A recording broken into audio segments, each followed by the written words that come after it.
देखिए, आज हम 10th क्लास एनसीईआरटी का सॉल्यूशन करवाने जा रहे हैं एक्सरसाइज 1.2 का। तो पिछले क्लास में आप लोग को सॉल्यूशन बताया एक्सरसाइज 1.1 का।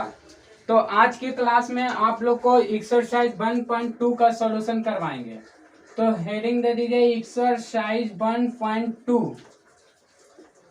तो एक्सरसाइज 1.2 में हमारा पहला क्वेश्चन है कि पहला क्वेश्चन कहता है कि निम्नलिखित संख्याओं का अभाज्य गुणनखंड के गुणनफल के रूप में व्यक्त कीजिए।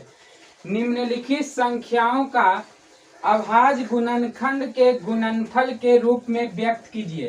तो देखिए, ये जानने से पहले हम कुछ पिछले क्लास में आप लोग को बताए थे कि विभाज्यता का नियम। तो विभाज्यता का नियम आप लोग को बताए थे कि 2 से विभाज्य संख्या, 3 से विभाज्य संख्या, 4 से विभाज्य संख्या, 5 से विभाज्य संख्या। तो कुछ हम रिपीट कर देते हैं विभाज्यता का नियम। तो देखिए, 2 से विभाज्यता का नियम, 2 से विभाज्य,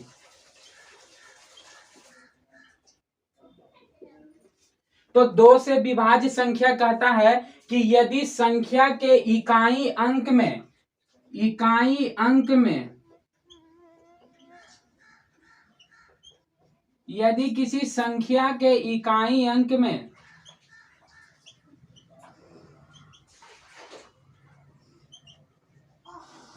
इकाई अंक में 0, 2, 4, 6, 8 ये सब हो तो और डॉट डॉट डॉट इन्फिनिटिव। तो कहने का मतलब कि यदि किसी संख्या के इकाई अंक में 0, 2, 4, 6, 8 हो तो वह संख्या 2 से विभाज्य होगी। जैसे हम कहेंगे कि देखिए एग्जाम्पल हम लोग समझेंगे कि देखिए 20, तो 20 संख्या के इकाई अंक में 0 है तो वह संख्या 2 से विभाज्य होगी। जैसे हम कह दिए कि 24 भी हमारा 2 से विभाज्य, संख्या के इकाई अंक में कितना है, 4 है। तो देखिए यहाँ 22 संख्या के इकाई अंक में 2 है तो वह संख्या क्या 2 से विभाज्य होगी। इधर देखिए 26 संख्या के इकाई अंक में 6 है तो वह संख्या कैसे विभाज्य होगी, 2 से विभाज्य होगी। और बहुत सारी संख्या है तो बहुत सारी संख्या जैसे 28 है, 30 है, 32 है, 64 है, तो ये सारी संख्या 2 से विभाज्य होगी। तो 2 से विभाज्य समझ लिए, तो 2 से विभाज्य समझ लिए। आप समझिए 3 से विभाज्य, तो 3 से विभाज्य संख्या, ये आप लोग को पिछले क्लास में बताए थे। तो 3 से विभाज्य संख्या क्या कहता है, देखिए 3 से विभाज्य संख्या कहता है कि यदि किसी संख्या के अंकों का योग, मतलब संख्या के अंकों का योग 3 हो, यदि किसी संख्या के अंकों का योग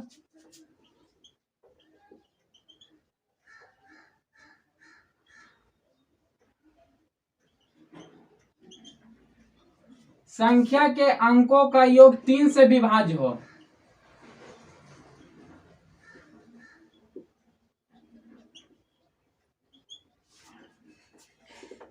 तो वह संख्या 3 से विभाज्य होगी।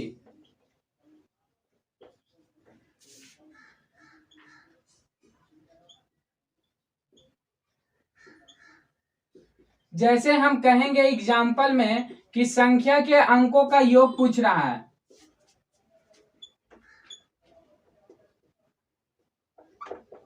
देखिए यहाँ 111 है, यानी कि 111 में संख्या के अंकों का योग अगर जो 3 से विभाज्य हो तो वह संख्या 3 से विभाज्य होगी। जैसे हम कहेंगे देखिए 1 + 1 + 1, तो 1 1 1 3, तो 3 जो है 3 से विभाज्य है कि नहीं, देखिए 3 से विभाज्य बटा 3, 3 इकाई 3, तो संख्या के अंकों का योग 3 हो, अंकों का योग 3 से विभाज्य हो तो वह संख्या 3 से विभाज्य होगी। तो यह हमारा संख्या 3 से विभाज्य हुआ। जैसे हम कहेंगे कि संख्या के अंकों का योग पूछ रहा है, तो देखिए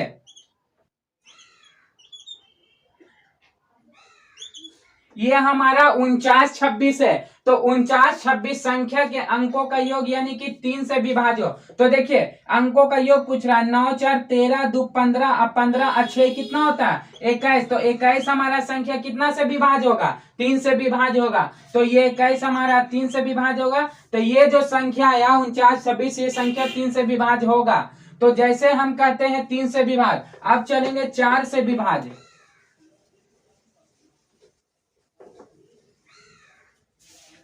4 से विभाज्य,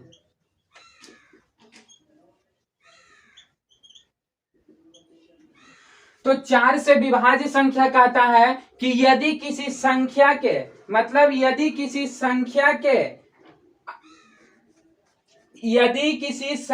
के में अंतिम, मतलब अंतिम दो अंक, मतलब अंतिम दो अंक जो है 4 से विभाज्य हो, मतलब संख्या के अंतिम दो अंक 4 से विभाज्य हो, तो वह संख्या 4 से विभाज्य होगी, वह संख्या 4 से विभाज्य होगी। तो अंतिम दो अंक कहने का मतलब है कि अंतिम दो अंक, अंतिम दो अंक 4 से विभाज्य हो,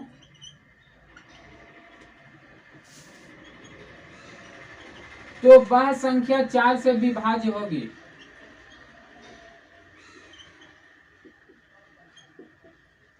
देखिए अंतिम दो अंक संख्या कोई भी हो, तो अंतिम दो अंक संख्या कहने का मतलब देखिए 4 से विभाज्य हो। जैसे हम कहेंगे कि ये 29 228, तो 29 228 ये संख्या अंतिम दो अंक, तो अंतिम से दो अंक देखिए 28 जो है 4 से कट रहा है, तो 4 सते 28, 4 से कट रहा है, तो ये संख्या 4 से विभाज्य होगी। जैसे 4 से विभाज्य, जैसे 4 5 20, 4 6 24, 5 6 बार में लगेगा, तो 6 बार में लगेगा, और 5 उतारेंगे तो 4 5 20, 4 6 24, फिर 6 बार में लगा।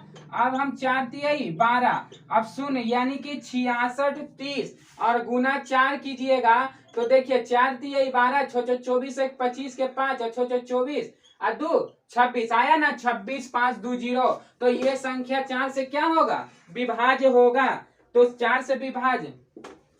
अब चलेंगे 5 से विभाज्य, तो 5 से विभाज्य कहता है यदि किसी संख्या के इकाई स्थान पे, तो यदि किसी संख्या के इकाई स्थान पे,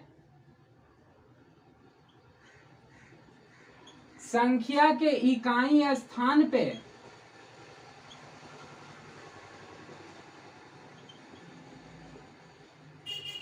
इकाई स्थान पर 0 या 5 हो, यानी कि 0 या 5 हो, तो वह संख्या कितना 5 से विभाज्य होगी। एग्जाम्पल के तौर पे हम समझेंगे 20 25, तो देखिए संख्या की इकाई स्थान पे 0 और 5 है, तो ये संख्या कितना से विभाज्य होगी 5 से विभाज्य होगी। अब 5 से विभाज्य बता दिए, 2 से विभाज्य बता दिए, 3 से विभाज्य बता दिए, 4 से विभाज्य बता दिए, और 5 से विभाज्य बता दिए। अब हम लोग चलेंगे एक्सरसाइज 1.2, आप समझ जाएंगे कि कैसे होगा अभाज्य गुणनखंड। तो क्वेश्चन हमारा कहता है कि निम्नलिखित संख्याओं का अभाज्य गुणनखंड के गुणनफल के रूप में व्यक्त कीजिए। तो फर्स्ट क्वेश्चन है निम्नलिखित संख्याओं का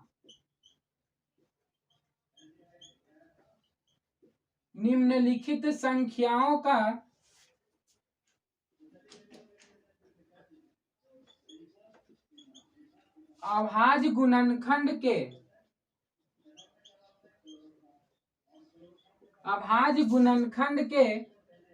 गुणनफल के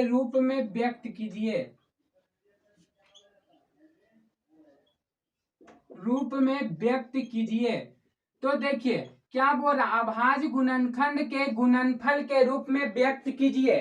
तो संख्या जैसे कि दिया हुआ रहेगा कि फर्स्ट नंबर में है A140, तो ये क्या बोल रहा, अभाज्य गुणनखंड के गुणनफल के रूप में व्यक्त कीजिए। तो देखिए 140 का अभाज्य गुणनखंड, जैसे हम कहेंगे कि 140 का अभाज्य गुणनखंड पूछ रहा, तो 140 क्या बताएं आप लोग को, यदि किसी संख्या के इकाई स्थान पर 0 2 4 6 8, तो वह संख्या 2 से विभाज्य होगी।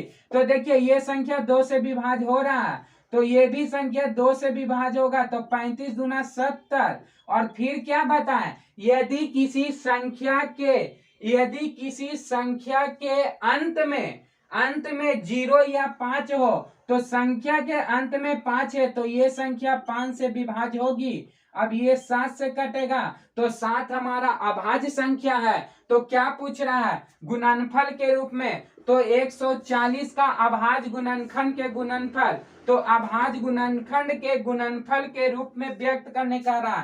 तो देखिए 140 को हम लिख देते हैं 2 इंटू 2 इंटू 5 इंटू 7 इंटू 1। तो ये गुणनफल के रूप में व्यक्त हो गया। तो यही क्वेश्चन कह रहा था कि संख्याओं का अभाज्य गुणनखंड के गुणनफल के रूप में व्यक्त कीजिए, तो गुणनफल के रूप में व्यक्त करने का रहा था। तो 140 देखिए हो गया। अब हम नेक्स्ट में समझेंगे कि जैसे हमको कह दिया कि सेकेंड नंबर, तो सेकेंड नंबर में हमारा कहता है 156। सेकेंड नंबर कहता है 156। तो देखिए 156 कह रहा है ना, तो 156 कह रहा है, तो ये संख्या के इकाई स्थान पर 6 है। तो क्या बताएं, 0 2 4 6, तो 6 है, तो 2 सते 14, 2 अठी 16। ये भी संख्या में 8 है, तो 39 दूना 78, 39 दूना 78। अब ये संख्या के मतलब देखिए क्या बोले थे कि संख्या के अंकों का योग 3 से विभाज्य हो। तो देखिए 9 और 3 12, तो 3 से 12 3 से विभाज्य, तो 3 से विभाज्य 13। अब ये 13 बार में लगेगा, तो 13 इकाई 13, 13 एक अभाज्य संख्या है। तो हम लिख सकते हैं 156 is equal to 2 into 2 into 3 into 13 into 1। तो ये गुणनफल के रूप में हो गया, ये हमारा आंसर हो गया।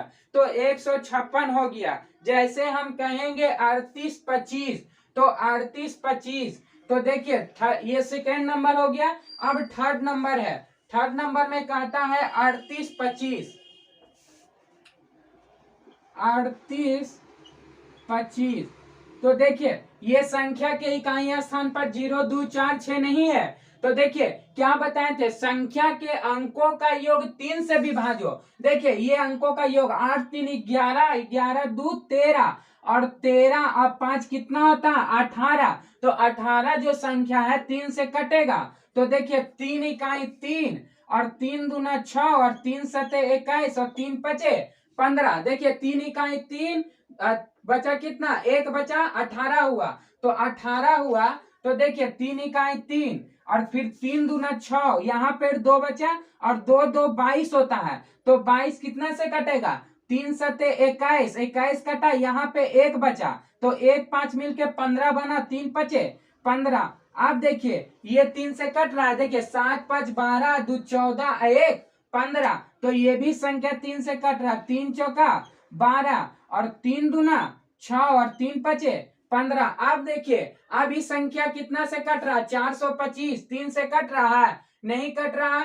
देखिए अब संख्या के इकाई मतलब इकाई स्थान पे 0 और 5, तो 0 और 5 क्या बताएं, 5 से कटेगा। देखिए 25 अठी 40, और 5 पचे 25, तो 5 है 5 अठी 40, और कितना बचा 2 और 5 मिलके 25, पचे 25, फिर 5 बार में कटेगा, 17 पचे 85, और ये 17 बार में कटेगा। तो 17 बार में कटेगा, तो 17 इकाई 17, 17 एक क्या है, अभाज्य संख्या है। तो 17 एक अभाज्य संख्या, तो हम लिख देंगे 38 25 is equal to 3 into 3 into 5 into 5 into 17 into 1। तो ये हमारा आंसर आ गया। तो क्या गुणनफल के रूप में व्यक्त हो गया ना। तो गुणनफल के रूप में यही ना पूछ रहा था, गुणनफल के रूप में व्यक्त कीजिए। जैसे हम कहेंगे, अब देखिए फोर्थ नंबर में हमारा है कि 5005 का अभाज्य गुणनखंड। तो फोर्थ नंबर में कहता है 5005। देखिए फोर्थ नंबर हमारा है 5005। तो देखिए ये संख्या ना तो 2 से विभाज्य हो रहा है, और ना ही 3 से विभाज्य हो रहा है, क्योंकि 5 5 10 होता है। तो क्या बताए थे, संख्या के इकाई स्थान में 0 या 5 हो, तो संख्या के इकाई स्थान में क्या है 5 है तो ये संख्या 5 से विभाज्य होगा। जैसे हम कहेंगे कि देखिए 5 से विभाज्य संख्या होगा, कैसे होगा, देखिए 5 से विभाज्य कैसे होगा, कहेंगे कि 5 से विभाज्य तो 5 इकाई 5 और 0 5 इकाई 5, देखिए 1001, तो देखिए 1001 और इंटू 5 हम करते हैं, दिखा देते हैं आप लोग को, 1001 इंटू 5, तो देखिए 5 हुआ, ये 0 हुआ, ये 0 हुआ, कितना आया, 5005 आया ना, तो 5005 आया, तो 5005 आया, तो देखिए ये आ गया 1001। अब हम चलेंगे कि संख्या, जैसे कि हम कहेंगे कि इस संख्या, आप देखिए 5 से भी विभाज्य नहीं होगा। अब देखिए चेक करते हैं, 7 5 से विभाज्य नहीं हो रहा, 6 से विभाज्य हो रहा, 6 नहीं, 6 से भी विभाज्य नहीं हो रहा, तो 6 से भी जब विभाज्य नहीं हो रहा संख्या, तो देखिए इसको हम मानेंगे 7 से विभाज्य कीजिए, तो 7 से विभाज्य हो रहा है, देखते हैं, चेक करते हैं 7 से विभाज्य, तो देखिए 7 से विभाज्य होगा, 7 इकाई 7 बचा 3 7 चौके 28, तो बचा कितना, 2 और 1, तो 2 और 1 कितना हुआ, 27 अब देखिए ये संख्या 7 से विभाज्य तो हो गया। अब हम देखिए, अब हम 7 से, ये 143 है, तो 143 4 3 7 1 8, ये संख्या नहीं बन रहा है, 3 से विभाज्य नहीं हो रहा।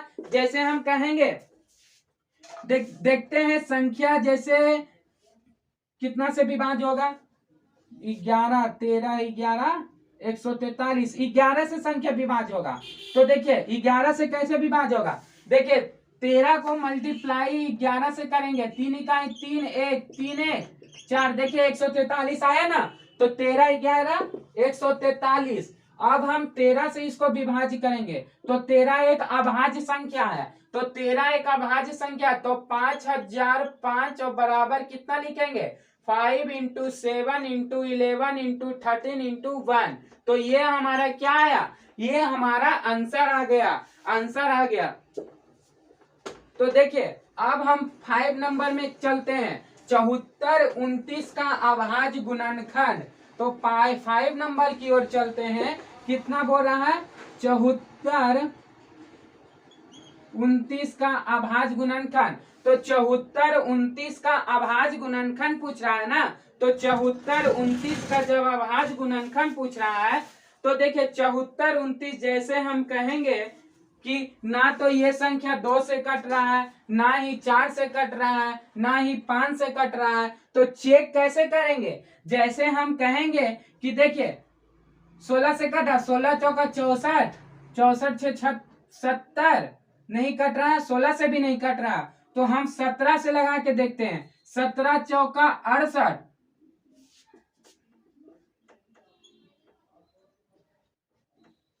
17 चौका 68, तो देखिए ये कितना से कटेगा, 17 से कटेगा, 17 से कटेगा तो 437 बार में, तो 17 चौका 68, तो 68 में 74 गया, तो 6 बचा, फिर क्या है, 17 तिया 51, तो ये 2 बचा, 1 बचा और ये 1 बचा, और 17 सते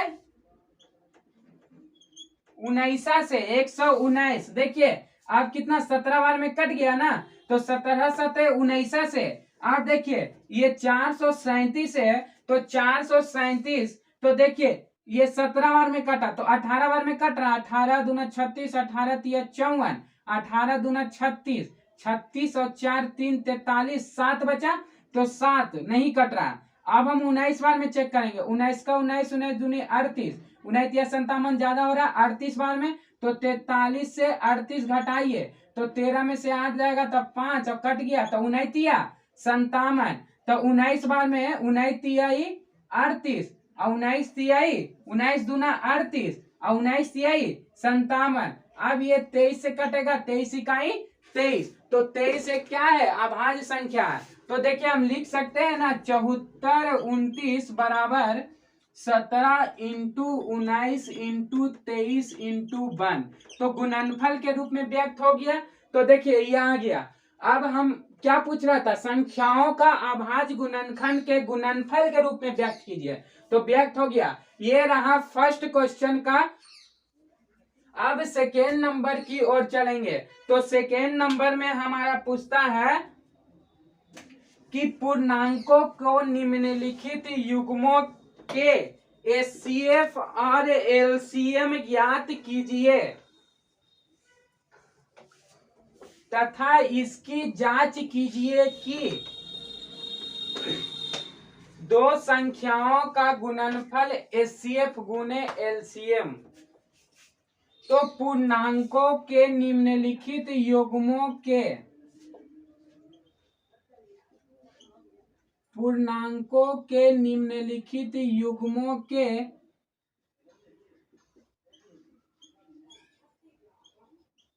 निम्नलिखित युग्मों के एचसीएफ और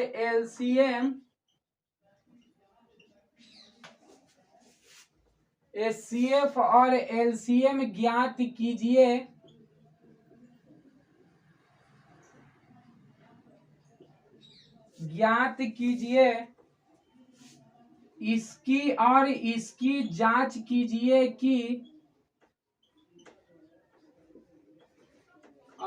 इसकी जांच कीजिए कि दो संख्याओं का गुणनफल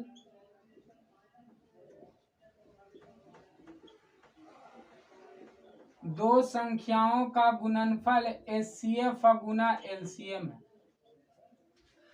तो क्वेश्चन में बोल रहा है पूर्णांकों को निम्नलिखित युग्मों का एचसीएफ और एलसीएम ज्ञात कीजिए और जांच कीजिए कि संख्याओं का जो गुणनफल है एचसीएफ गुना एलसीएम है। तो जैसे हमारा फर्स्ट क्वेश्चन में है 26 और 91,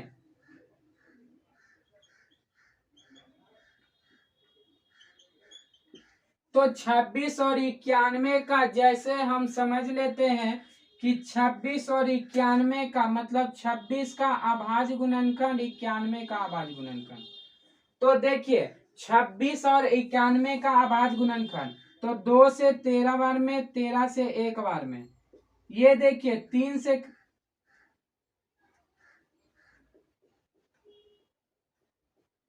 91 है तो 3 से कट रहा है, 9 1 10, ये कटेगा आपका 7 से, तो 7 से 13 सते 91, 13 इकाई 13, और 26 और 91 का क्या बोल रहा है, 26 और 91 का पूछ रहा है एचसीएफ और एलसीएम ज्ञात करने।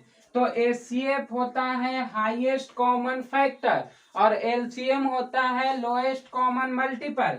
तो एचसीएफ ज्ञात करने का रहा है तो हम अभाज्य गुणनखंड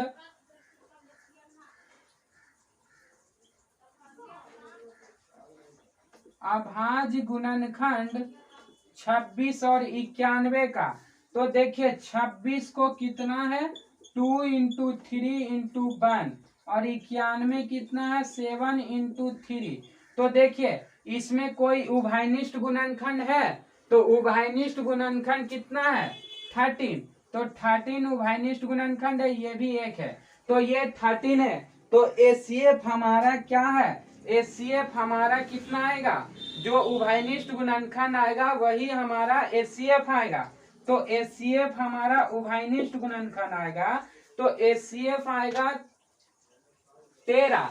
देखिए एचसीएफ कितना आएगा, एचसीएफ आएगा 13 इंटू 1, तो 13 इंटू 1 13, और एलसीएम एक उभयनिष्ठ गुणनखंड और सभी का मल्टीपल, तो एलसीएम कितना आया, एलसीएम देखिए पहले लिखेंगे 2, एलसीएम देखिए 2 इंटू 7, उभयनिष्ठ गुणनखंड 1, तो 13, तो 13 91 और 91 और दूना 91 दूना होता है 182, तो 91 दूना 182 होता है, तो 182 हो गया। अब क्या पूछ रहा है कि एचसीएफ और एलसीएम ज्ञात कीजिए, मतलब जांच करने बोल रहा है, तो जांच कीजिए कि, तो हम जांच करते हैं कि दो संख्याओं का गुणनफल एचसीएफ गुना एलसीएम है कि नहीं। तो देखिए जांच करते हैं,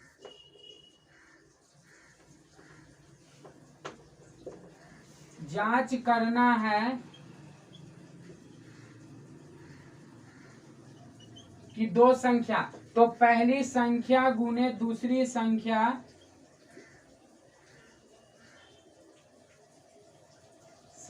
गुने दूसरी संख्या बराबर होता है एचसीएफ और गुना एलसीएम। तो एचसीएफ गुना एलसीएम, तो पहला संख्या कितना दिया हुआ था 26 और दूसरा संख्या कितना दिया हुआ था 91 और एचसीएफ कितना आया 13 और 82। 13 और 82 आया। तो जैसे हम जांच करेंगे कि देखिए 26 91 को करेंगे तो 23 66 आएगा और 13 182 को करेंगे तो 23 66 आएगा। तो दोनों बराबर है, तो दोनों बराबर है, तो ये हमारा आंसर जैसे कि जांच करने बोल रहा था। तो हो गया। क्या बोल रहा था, संख्याओं का एचसीएफ और एलसीएम ज्ञात कीजिए और स्पष्ट कीजिए कि जांच कीजिए कि किस दो संख्याओं का गुणनफल एचसीएफ गुना एलसीएम। तो दोनों बराबर है, तो संख्याओं का गुणनफल एचसीएफ गुना एलसीएम हो गया। जैसे हम कहेंगे कि सेकेंड नंबर में हमारा कहता है, देखिए अब हम सेकेंड नंबर की ओर चलेंगे। तो सेकेंड नंबर में हमारा कहता है 510 और 92।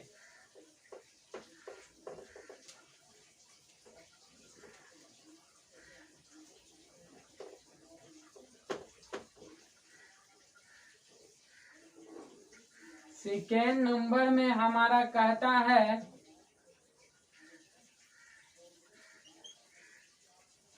510 और 92।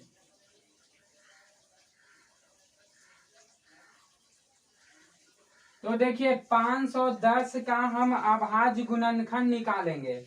तो 510 का हम अभाज्य गुणनखंड निकालते हैं।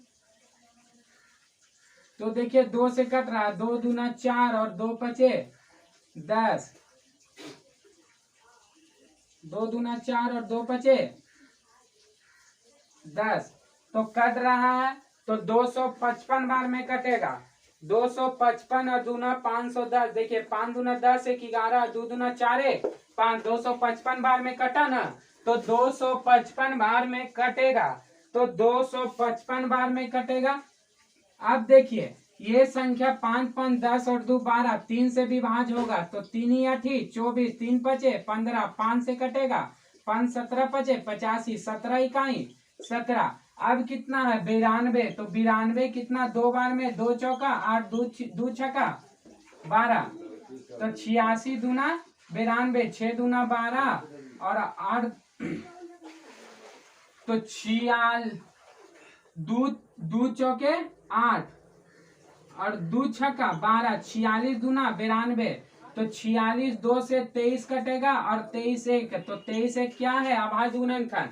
क्या बोल रहा 510 और 92।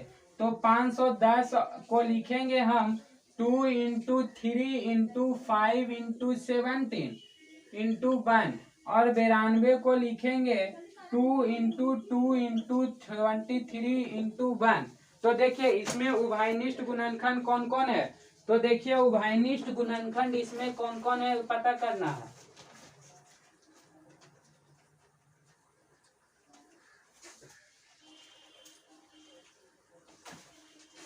तो उभयनिष्ठ गुणनखंड हमको इसमें पता करना है। तो देखिए ये हमारा 2 2 2 भी मिल रहा है, 2 भी मिल रहा है, ये हमारा 2 मिल रहा है। इसमें और कोई उभयनिष्ठ गुणनखंड है। तो उभयनिष्ठ गुणनखंड इसमें अभी कोई नहीं है। तो जैसे कि इसमें उभयनिष्ठ गुणनखंड नहीं है,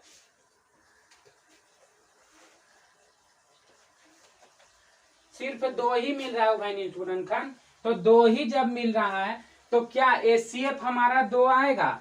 तो एचसीएफ हमारा 2 आएगा और एलसीएम हमारा कितना आएगा। एलसीएम देखिए उभयनिष्ठ गुणनखंड 2, तो 2 लिख दिए। ये 3 5 17, तो 3 इंटू 5 इंटू 17 इंटू 2 इंटू 23। तो देखिए इसको हम मल्टीप्लाई करते हैं। तो मल्टीप्लाई देखिए कैसे करेंगे, 3 दूना 6 और 5 30 और 30 और दूना 60, 30 और दूना 60 हुआ ना, 30 और दूना 60, 2 3 2,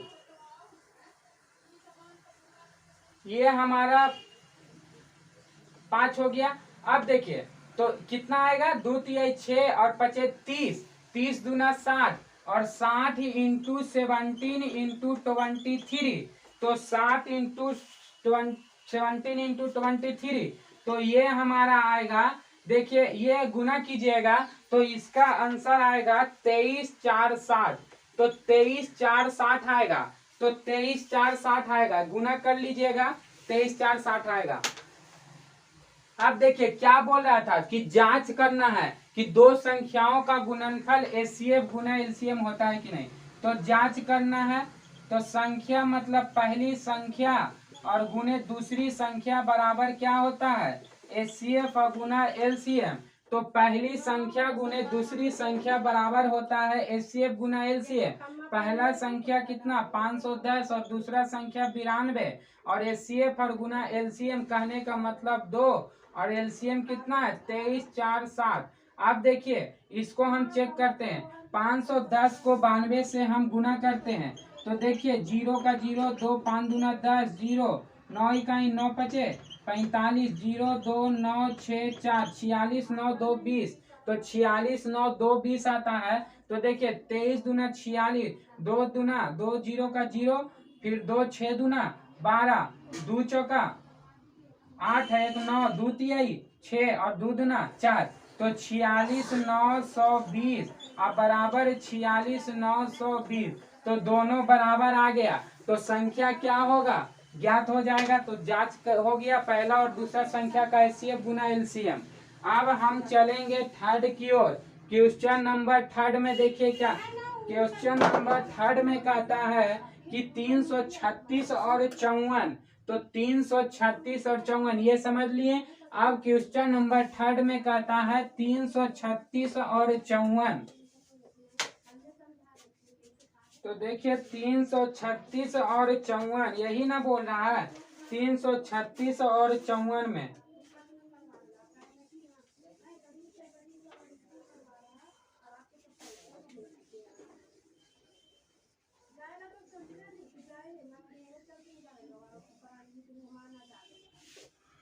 336 और 54,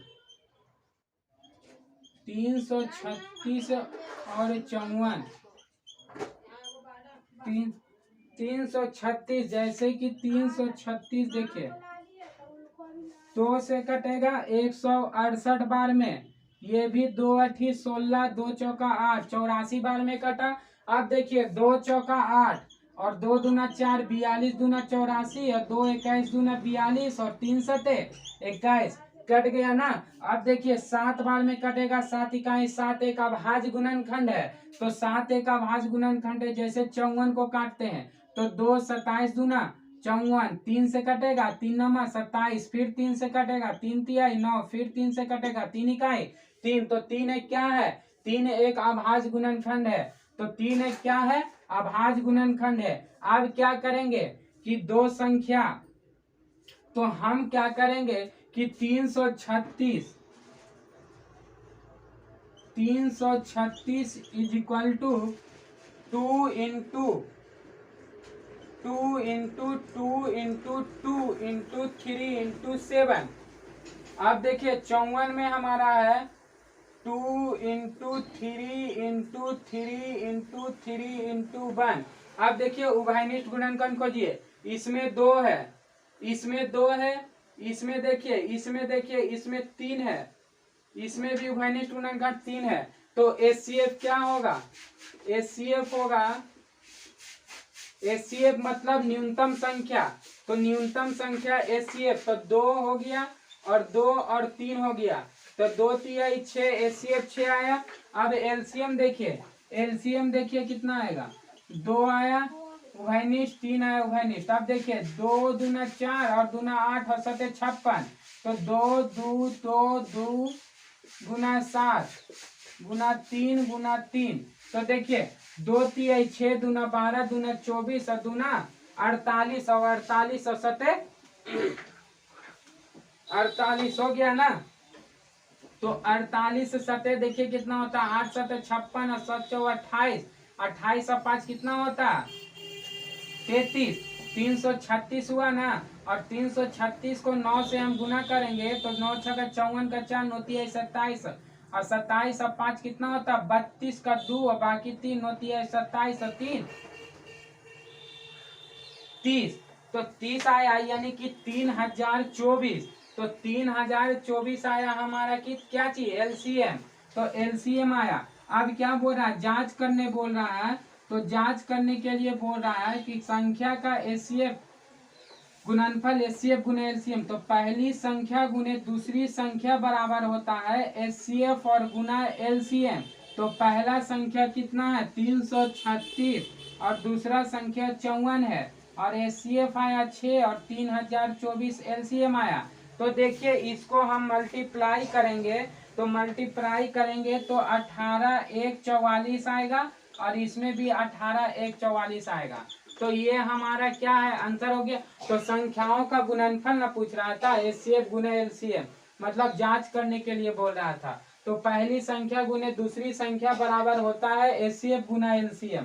तो ये हमारा रहा सेकेंड नंबर का क्वेश्चन और सेकेंड नंबर का क्वेश्चन है। अब थर्ड नंबर का क्वेश्चन हम जानेंगे थर्ड नंबर में क्या पूछ रहा है। तो थर्ड नंबर में हमारा कहता है कि अभाज्य गुणनखंड विधि द्वारा निम्नलिखित पूर्णांकों को एचसीएफ और एलसीएम ज्ञात कीजिए। मतलब अभाज्य गुणनखंड विधि द्वारा थर्ड नंबर कह रहा है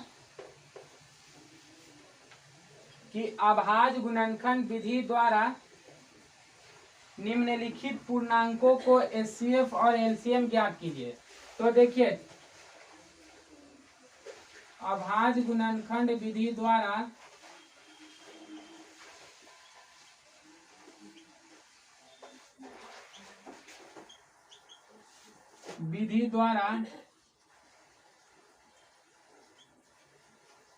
निम्नलिखित पूर्णांकों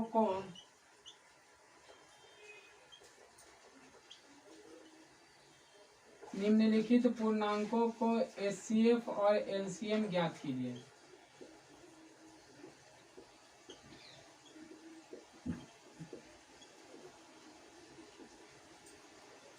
तो देखिए एचसीएफ और एलसीएम बोल रहा है।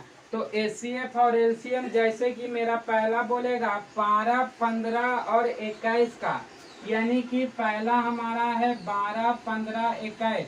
तो 12 15 और 21 का पूछ रहा है अभाज्य गुणनखंड विधि द्वारा। तो अभाज्य गुणनखंड विधि द्वारा हम 12 का पहले अभाज्य गुणनखंड निकालेंगे। तो देखिए 2 6 दूना 12 2 तिहाई 6 3 से कटा 3 इकाई 3। अब हम 15 का निकालते हैं। तो 15 का 3 बचे 15 5 इकाई 5। अब हम 21 में जाएंगे। तो 21 में 3 सते 21 7 इकाई 7। अब देखिए 12 और 15 21। तो 12 15 21 यह 12 है। तो 12 में क्या है 2 गुना 3। तो 2 गुना 3 है।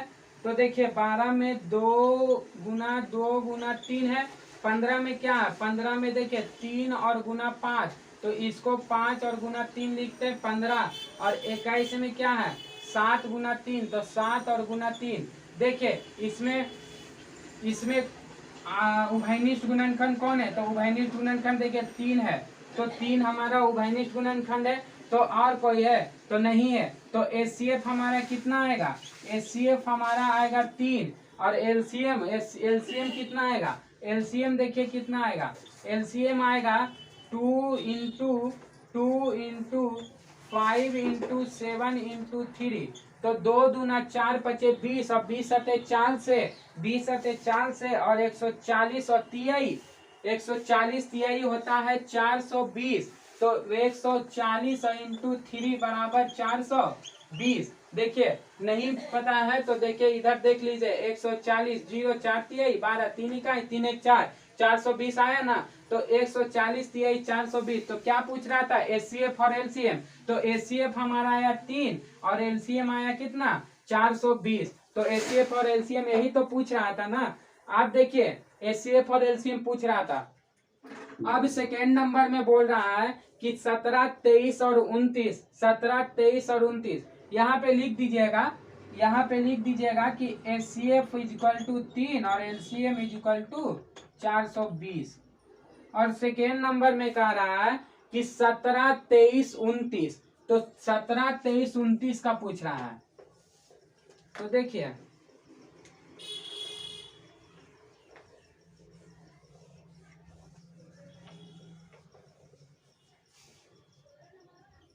17, 23, 29। तो देखिए इसका अभाज्य गुणनखंड होगा, ये खुद अभाज्य संख्या, तो 17, 23, 29 ये सारा संख्या अभाज्य संख्या। देखिए ये अभाज्य संख्या, ना तो 1 से कटेगा ना 2 से कटेगा, तो ये सब हमारा जो है अभाज्य संख्या है। तो देखिए ये सब हमारा अभाज्य संख्या है। तो अभाज्य संख्या में क्या पूछ रहा है, तो एचसीएफ पूछ रहा है। तो एचसीएफ जब कुछ नहीं आया तो हम एचसीएफ मानेंगे क्या, 1 मानेंगे। तो एचसीएफ हम 1 मानेंगे, तो क्या लिखेंगे, 17, 23, 29 का अभाज्य संख्या, 17, 23, 29 का अभाज्य संख्या, 17, 23, 29 अभाज्य संख्या का एचसीएफ 1 होगा। क्या है 1 क्यों होगा, क्योंकि इसमें उभयनिष्ठ गुणनखंड नहीं है, क्योंकि ये 17, 23, 29 अभाज्य संख्या है। और एलसीएम हमारा कहेंगे तो एलसीएम सभी का गुना, तो 17, 23, 29, तो 17, 23, 29 को मल्टीप्लाई कीजिएगा तो 11, 339 आएगा। तो ये एलसीएम हुआ 11, 339। तो देखिए क्या लिखेंगे, एचसीएफ हमारा कितना आया 1 और एलसीएम कितना आया 11, 339। तो एचसीएफ और एलसीएम ज्ञात हो गया। तो एचसीएफ और एलसीएम यही पूछ रहा था। जैसे हम कहेंगे थर्ड नंबर में हमारा पूछ रहा है कि 8, 9 और 25 का अभाज्य गुणनखंड विधि द्वारा निम्नलिखित पूर्णांकों का एचसीएफ और एलसीएम ज्ञात कीजिए। तो देखिए 8, 9 और 25 पूछ रहा है। तो 8, 9 और 25 देखिए यहाँ पे मेरा थर्ड नंबर में है 8, 9 और 25।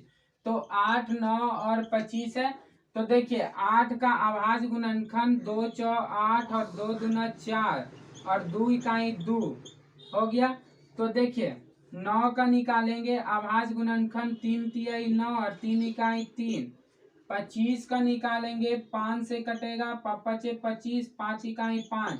तो देखिए 8, 9 और 25 यानी कि एचसीएफ और एलसीएम पूछ रहा है। तो यहाँ देखिए 8 को हम लिखेंगे 2 इंटू 2 इंटू 2 इंटू 1 लिखे चाहे न लिखे बात बराबर है। 9 को लिखेंगे 3 इंटू 3 इंटू 1। अब देखिए 25 को लिखेंगे 5 इंटू 5 इंटू 1। अब देखिए इसमें उभयनिष्ठ गुणनखंड है, उभयनिष्ठ गुणनखंड नहीं है। तो उभयनिष्ठ गुणनखंड जब इसमें नहीं है तो एचसीएफ हमारा क्या होगा, एचसीएफ हमारा 1 होगा और एलसीएम क्या होगा, सभी का गुना। तो 2 दूना 4 और दूना 8, तो 2 गुना 2 गुना 2 गुना 3 गुना 3 गुना 5 गुना 5। तो देखिए ये हमारा, इसको हम मल्टीप्लाई किए तो 2 दूना 4 दूना 8 तिहाई 24 तिहाई 72 और 72 हुआ ना। तो 72, अब 72 को हम 10 से करेंगे तो 72 को हम 25 से करेंगे गुना, तो ये हमारा आएगा 1800। देखिए 5 दूना 10, 7 पचे 35 और 1 36, 2 दूना 4, 7 दूना 14, 0 6 4 10 1 8 1, 1800 आया ना। 72 गुना 25 1800, तो ये हमारा 1800 आया। तो 1800 आ गया। अब देखिए क्या आया, एचसीएफ हमारा 1 आया, एचसीएफ हमारा 1 आया और एलसीएम कितना आया 1800 आया। तो एचसीएफ और एलसीएम आ गया। अब हमारा एचसीएफ और एलसीएम आ गया। और फोर्थ नंबर में हमारा क्या कहता है, फोर्थ नंबर में हमारा क्वेश्चन कहता है कि एचसीएफ 306 है और एचसीएफ 306 और 657 है। देखिए फोर्थ नंबर हमारा कहता है कि एचसीएफ 306 657 दिया हुआ है। एचसीएफ दिया हुआ है 306 657, अब बराबर दिया हुआ है 9 दिया है। तो 9 दिया है तो एलसीएम है 306 और 657 ये पूछ रहा है, ज्ञात कीजिए। पूछ रहा है ज्ञात करने, तो ज्ञात करने के लिए बोल रहा है तो हम प्रथम संख्या को 306 और द्वितीय संख्या को क्या मानेंगे, प्रथम संख्या को 306 मानेंगे। यानी कि प्रथम संख्या को हम 306 और द्वितीय संख्या को हम मानेंगे 657। अब हम मान लिए 657, तो एचसीएफ हमारा कितना है, एचसीएफ दिया हुआ है 9 और क्या पूछ रहा है, एलसीएम ज्ञात करने के लिए। तो एलसीएम बराबर भाग, तो क्या बताएं, पहली संख्या गुने दूसरी संख्या बराबर एचसीएफ गुना एलसीएम। तो पहला संख्या गुना दूसरा संख्या और इक्वल टू एचसीएफ गुना एलसीएम। पहला संख्या कितना है 306 और दूसरा संख्या कितना है 657 और एचसीएफ 9 और एलसीएम कितना है ज्ञात करने के लिए कह रहा है। आप देखिए 306 और 657, तो देखिए ये हम इसको हम लिख सकते हैं 306 और गुना 657 और 9 क्या है गुना में है, इधर आएगा तब भाग में बराबर क्या हो जाएगा एलसीएम। आप देखिए ये कटेगा 9 तिया 27 और 27 9 तो 306 कटेगा 9 बार में, नहीं कटेगा, देखिए कटेगा 306 है ना, तो 9 306 9 तिया 27 और 9 चौ 36 34 बार में कटेगा। तो 34 नमा का 306 और 34 नमा का 306। अब हम इसको मल्टीप्लाई करेंगे 34 और गुना 657 और बराबर कितना है एलसीएम। तो 34 को गुना हम करेंगे 657 में करेंगे तो ये हमारा आंसर आएगा 22 3 38। देखिए 22 3 38 बराबर क्या है एलसीएम। तो एलसीएम हमारा कितना हुआ, एलसीएम हमारा आया 22 338। तो 22 338 एलसीएम आया। तो क्या पूछ रहा था, एलसीएम ज्ञात करें। तो प्रथम संख्या दिया हुआ, द्वितीय संख्या दिया हुआ, एचसीएफ भी दिया हुआ है, एलसीएम बराबर भाग पूछ रहा था। तो ये हमारा एलसीएम ज्ञात हो गया। तो एलसीएम ज्ञात हो गया। जैसे देखिए 5 नंबर में हमारा कहता है, 5 नंबर में कहता है कि जांच कीजिए कि, 5 नंबर में कहता है क्वेश्चन नंबर 5। तो 5 नंबर में हमारा कहता है कि ज्ञात कीजिए, जांच कीजिए कि किसी प्राकृत संख्या n के लिए, 5 नंबर में कहता है जांच कीजिए कि किसी प्राकृत संख्या n के लिए, किसी प्राकृत संख्या n के लिए, किसी प्राकृत संख्या n के लिए संख्या 6 का पावर n अंक 0 पर समाप्त हो सकती है, 0 पर समाप्त हो सकती है, 0 पर समाप्त हो सकती है। जैसे हम कहेंगे कि 6 का पावर, जैसे हम कहेंगे कि 6 का पावर n हो, 6 का पावर n संख्या पूछ रहा है 0 पर समाप्त हो सकती है। तो जैसे कहेंगे कि 6 का पावर n, 12 का पावर n, 4 का पावर n, ये सारा संख्या जो है दिया हो, ठीक है। तो ये सारा संख्या हमारा दिया है, ठीक है। तो दिया है तो रिजल्ट हमारा आएगा, देखिए रिजल्ट क्या आएगा, यदि किसी संख्या 0 पर समाप्त हो, यदि किसी संख्या 0 पर समाप्त होना चाहती है, यदि किसी संख्या 0 पर समाप्त होना चाहती है तो उसका अभाज्य गुणनखंड या तो 2 हो या 5 हो, तभी वही संख्या 0 पर समाप्त होगी। यदि किसी संख्या 0 पर समाप्त होना चाहती है तो उसका अभाज्य गुणनखंड कम से कम एक बार 2 और 5 आना चाहिए। तो देखिए रिजल्ट हमारा यही आया,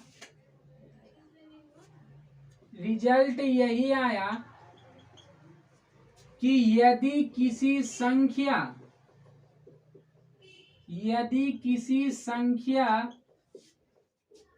0 पर समाप्त होना चाहती है, 0 पर समाप्त होना चाहती है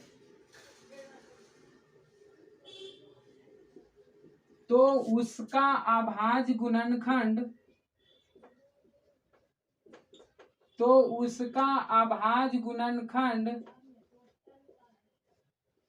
कम से कम,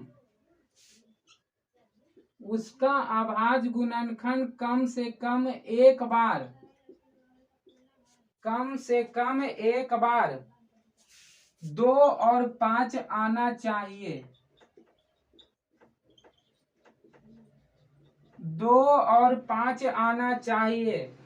तो हम कहेंगे कि 6 का गुणनखंड कर रहे हैं, तो देखिए 6 का हम गुणनखंड 2 तिहाई 6 3 इकाई 3, तो देखिए इसका संख्या 0 पर समाप्त तभी होगा, यानी कि अभाज्य गुणनखंड 2 और 5 होगा। तो देखिए इसका हम अभाज्य गुणनखंड करते हैं तो ये इसमें संख्या 2 आ रहा है लेकिन 5 नहीं आ रहा, तो क्या बताए एक बार 2 और 5 आना चाहिए तो भी वही संख्या 0 पर समाप्त होगी। तो हम यही निष्कर्ष निकाल सकते हैं कि 2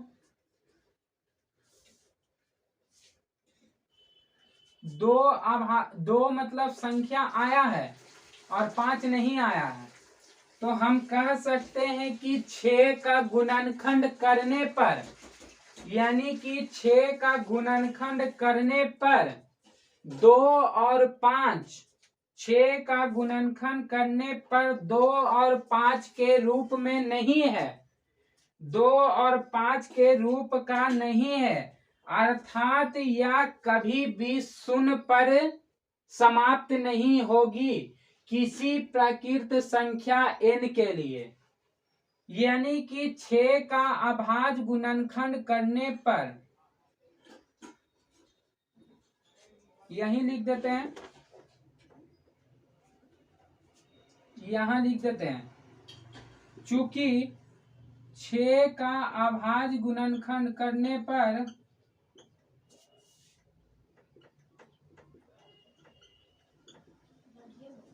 6 का अभाज्य गुणनखंड करने पर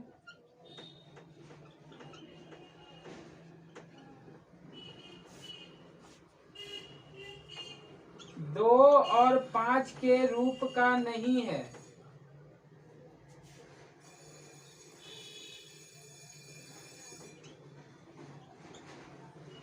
रूप का नहीं है, रूप का नहीं है, अर्थात यह कभी भी 0 पर समाप्त नहीं होगी, 0 पर समाप्त नहीं होगी।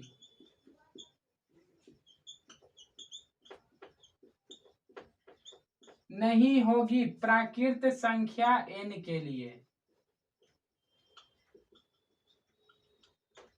n के लिए। तो क्या बोल रहा था, प्राकृत संख्या n के लिए संख्या 6 पर पावर n अंक 0 पर समाप्त हो सकती है, तो 0 पर समाप्त हो सकती है यही पूछ रहा था ना। तो संख्या 2 और 5 का अभाज्य गुणनखंड एक बार 2 और एक बार 5 आना चाहिए, तो भी तभी संख्या 0 पर समाप्त होगी। तो ये 6 में 2 तो है लेकिन 5 नहीं है, तो क्या हम कह सकते हैं कि 6 का अभाज्य गुणनखंड करने पर संख्या 2 और 5 के रूप का नहीं है, तो वह संख्या कभी भी 0 पर समाप्त नहीं होगी प्राकृत संख्या n के लिए। तो हम आप लोग को आज बताएं 1 2 3 4 5 नंबर तक बता दिए। अब आप लोग को बताएंगे नेक्स्ट क्लास में 6 और 7 पे। तो 6 और 7 के साथ मिलते हैं आप लोग के साथ। तब तक के लिए जय हिंद जय भारत।